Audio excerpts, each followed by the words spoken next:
Honda has the world's largest selection of small bikes. There's one right for just about every kid, no matter what size. This is not just any old motorcycle from Honda. This is the flat fender Jeep of mini bikes, and let me explain. For those who don't know, the bike in front of me now is a 1970 Honda CT70, a bike that we've become very familiar with over the last couple of years because of our good friend Andy Smith. We've seen, ridden, and even restored a few of these bikes, and this one belongs to me personally. It's one of the bikes in my own garage. And when I call this the flat fender Jeep of bikes, I don't take that lightly because I love flat fender Jeeps. I learned how to drive on one. And there's a few reasons that this bike invokes that kind of sentimentality and memory. It's because these are extremely ruggedly simple vehicles. So even 50 years after this bike was made, they're extremely easy to find parts for and keep on the road. This bike is in fact rugged and simple enough that it can run without a battery because this operates off of a magneto setup. Just like flat fender Jeeps from back in the day, these are designed not to leave you stranded, and they're meant to be very easy to work on. So the owner's manual, when this bike came out, told you all about how to maintain the bike. There are tags all over the place that tell you how to operate this vehicle, how to keep it running. And those are the kinds of things that back in the day people wanted to know, because if you were buying one of these, you were certainly going to work on it yourself. In factory form, the CT70 used a 72cc 4-stroke single cylinder, and you could either get a 4-speed manual like this one or a 3-speed semi-automatic. The 4 speeds are rarer, and if you're a CT70 fan, you can tell by the decals that this is a 4-speed. However, when my buddy Andy and I rebuilt this motor, we did an 88cc kit, so hopefully that brings us a little bit over the original 6 horsepower, being that these bikes were kind of designed for kids to learn how to ride on, but a lot of adults like myself found great joy in riding them, so a little extra power is a welcome improvement. Underneath the seat on this bike, you'll find a toolkit. Inside of the toolkit, Honda gave you just about everything you need to take apart a surprising amount of this bike. Lay out some of the tools here. You can see a few wrenches, screwdriver, some pliers, a couple sockets that you could use on a few different parts. Like here on this axle nut, there's not boatloads of different size hardware on the bike, so you don't need much in the way of tools to fix it. And if you're out on the trail, having these tools under the seat gives you great opportunity to keep yourself going in a pinch. Flat fender Jeeps back in the day were the first automobiles that many soldiers from rural areas had the opportunity to drive, so they made them very simple and self-explanatory. And likewise, the CT70 was designed for a lot of riders who had never been on a motorcycle before. Taking a look at the gauge, for one, it is extremely simple. It's primarily just a speedometer with an odometer, but there's a few cool things integrated in here. For one, they show you the speeds at which you should go through your different gears. So the speedometers on these 4-speed bikes are different from the speedometers on 3 speeds.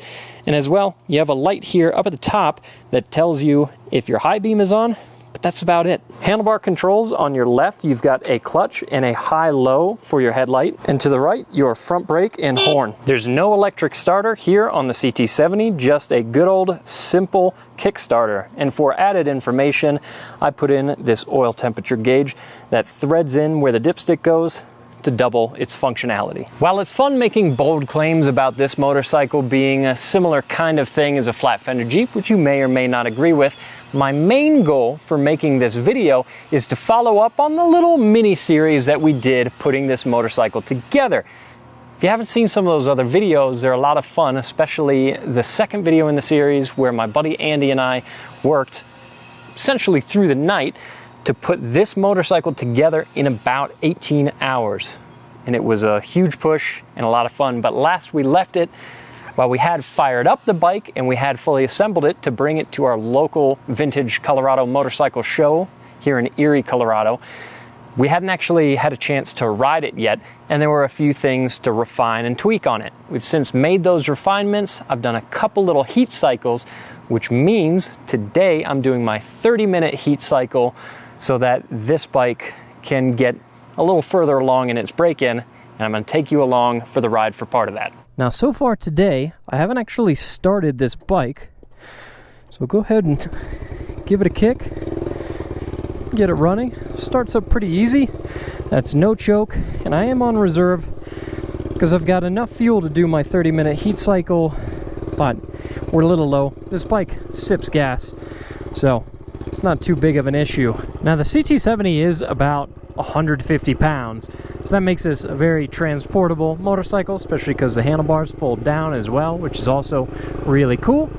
And it's a great motorcycle to practice some low-speed maneuvering drills on, because these bikes and their tiny tires, they really don't have a lot of gyro. So our good buddy Andy is a big proponent of doing low-speed maneuvering on tiny motorcycles like this, because you really learn a lot about balancing the bike. It's not to say that I'm an expert, but I'm beginning to be an expert in how fun these motorcycles are to ride. There's a couple interesting things about them. For one, they actually shift up by pushing down on the shift lever. It's kind of interesting. So as I rev up here in second, there's third. I guess I'll wait to get through the stop sign to go to fourth, but it takes a little getting used to the actual shift pattern, because most motorcycles you kick up, so you got to retrain your brain a little.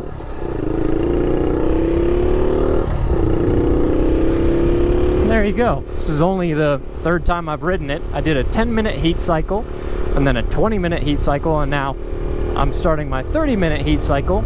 And the reason we're doing it that way is simple. That's just because that's how Andy does his break-in heat cycles.